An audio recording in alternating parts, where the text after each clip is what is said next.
Assalomu alaykum tug'anlar. Sizlarga bo'lsa ikkinchi savatning topshirmasini tekshiraylik. Dayyor bo'lsanglar, boshlaylik. Birinchi topshirmamizda 3 dan boshlab 43 gachaga bütün sonlarning summasi s bo'lsa, s cho'ngi jo bo'lsa 167 degan so'rov tug'anlar. Bu yerda biz qo'shib chiqishimiz kerak. Biroq qo'shqonning o'rnina biz jo'mala formulani qo'llanib chiqarsak bo'ladi. Bu formula bo'yicha ikkinchi savatda aytib bergan tug'anlar, demak ishlaydi. En bunni eng oxirgi sonni 43, demak yozali 43. Yolbosam jo'n mana sırası qo'shib kelsak bo'ladi tug'anlar, eng oxirgi sondan birinchi sonni qo'shishimiz kerak. 43 plus 3 46. Ko'paytib bor o'rtasida 43 minus 3 40 aga d ni qo'shamiz. D bizga nima tug'anlar? Araliq. Araliq qaraylik. 3 4 5 6 bir-birdan cho'ng bo'lgani uchun araliq 1 tug'anlar. Demak 43 minus 3 40 aga birni qo'shsanglar 41 tug'anlar. Üstün barini yozdik. Emil deydi qaraylik. 2d. D bizde 1 aralığı, demek 2 ko'paytirgan 1 qaydili 2 tug'anlar. Hem qaranglar, bu yerden biz ko'paytib turib anani bölsek bo'ladi. Javob bo'lsin jo'n g'ana 46 ni 2 ga qisqartib turib 23 23 ni 41 ga ko'paytib qo'ysang o'rdaga bo'ladi tug'anlar. Ayrimasi yo'q. Hem qaraylik, 23 ni 41 ga ko'paytirish uchun buyursa men 3-4 günün içinde mentaldık aritmetika boyunca sabahları kirgizem tug'anlar. Oşol yerden dag'ın oңой ulton işlegen jolun tushunasыңlar bo'ladi. Bu yerden biz öğrenip kalgan 41'de 23 ga mamınça türünde ko'paytib qo'yilgan. Sizlarga tushunti bo'lishi uchun. 3 ko'paytib 1 3, 3 ko'paytib 4 12. 2 ko'paytib 1 2, 2 jana 4 8. Demek qo'shilib 3 4 8 ga 1 9. 943 ekan tug'anda, demek 943 cho'ng bu, 167 albatta A kolomkasi cho'ngroq. Ikkinchini qaraylik tug'anlar, 1 dan 100 gacha sonlarning summasi s bo'lsa, s cho'ng bu jo bo'lsa 5050 degan so'rov. Ko'raylik, bu yerda dag'i ustundagi formula qo'yamiz tug'anlar. Ne? 100 plus 1 101, 100 minus 1 99, 99 plus 1 qaydada 100. Bu yerda tug'anlar mol formula qo'yamiz. Emnege 1 degan bittik, alg'achi sonni 1. Emnege 1 de qayta qo'shdik, aralig'i 1 bo'lgani uchun tug'anlar. Tushunibmi? Buni bölüşümüz kerak 2d. Aralig'i bizde 1, demek 2 ko'paytib 1 qaydada 2. 102 ga bo'lsanglar 50, 101 de 50 ga ko'paysanglar tug'anlar, bizde 5050. Demek 5050 cho'ng bu 5050. To'g'ri aytasizlar, ikki joq bizde nima bo'ladi? Baravar tug'anlar. Üçüncü so'rovimiz o'tadi. Üçüncü so'rovimizda bo'lsa, qaranglar, Michael degan yigit bizde turnik tarqatgan. Biroq, misali bugun birinchi kuni 5 turnik tarqatilsa, ikkinchi kun 6 turnik, uchinchi kun 7 turnik. O'shanta turganda 8 kunda jalbi qancha turnik tarqatilganini bizdan so'rabdir. Misoldachi. Endi biz nima qilamiz qaranglar. Birinchi kunda 5 turnik. Demak, bizdan ne? Kunini qaraganda turnigi 4 ga ko'p. 1 ga 4 qo'shsak 5. Shunday-ku. Demak, 8-kunidagi 8-kun 8 ga 4 qo'shsak bizda javob soni chiqishi kerak. 8 ga 4 qo'shsanglar 8-kuni 12 turnik tartilgan tug'anlar. Demak, biz bu so'z bilan berilgan masalani tengdeme, jo bo'lsa udallashlik turine keltirib olsak, birinchi kuni 5 qo'shamiz, ikkinchi kuni 6 qo'shamiz, 7 ni barib 12 ga cheyli qo'shishimiz kerak tug'anlar. Shuni bizdan so'ragan. Bu dele üstünde formula qo'yib qo'ysangiz bo'ladi. O'tali o'yinni 12 ga 5 ni qo'shasizlar, 17 ko'paytib, 12 dan 5 ni kemitesizlar, 7, 1 ni qo'shasizlar. Nega 1 di? Sen aralig'i 1. 12 dan 5 ni kemitsak 7, 1 ni qo'shsak 8 tug'anlar. Bu deydi olsa 2 ko'paytirilgan araliq. Araliq bizda qancha? Bu yerda 1, 5, 6, 7 bo'lganligi uchun. Demak, bizda ne?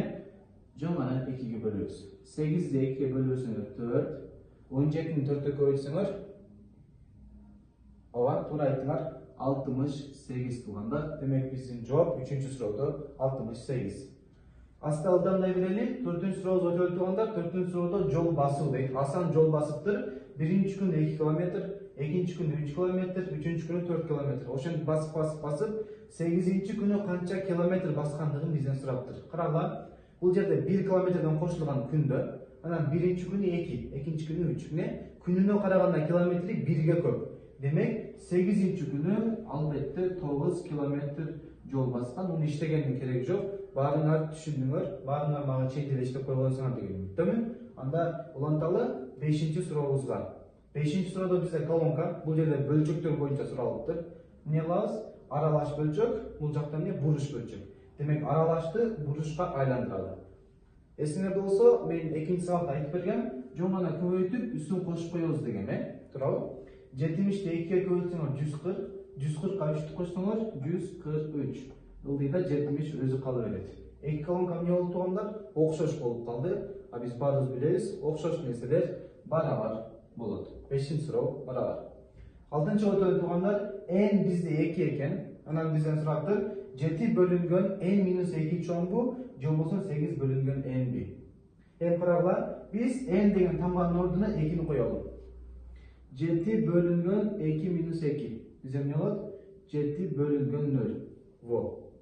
Биз силерге айтканмын, бүтүн санды бөлчөк, то есть 7 деген любой эле бир санды, калган бир сандарды 0-гө бөлө албайсыңар туугандар. Демек, 7 бөлүнгөн 0 бизде чыкпайт, undefined. Чыкпаган үчүн бул 6-чы сурообузда маалымат жетишсиз же суроо ката болгондугу үчүн биз Г вариантын белгилейбиз туугандар. Түшүнүктүү? 6Г. 7-чи өтөлү, 7-чи суроодо могул кашанын ичиндеги баарын иштеп отурганын кажети жок. Бизде өзүңөр көрүп тургандай 0-чү даража. 0-чү даражанын любой бизде эмне болот? 1-ге барабар болот, Демек 1-ди жазабыз.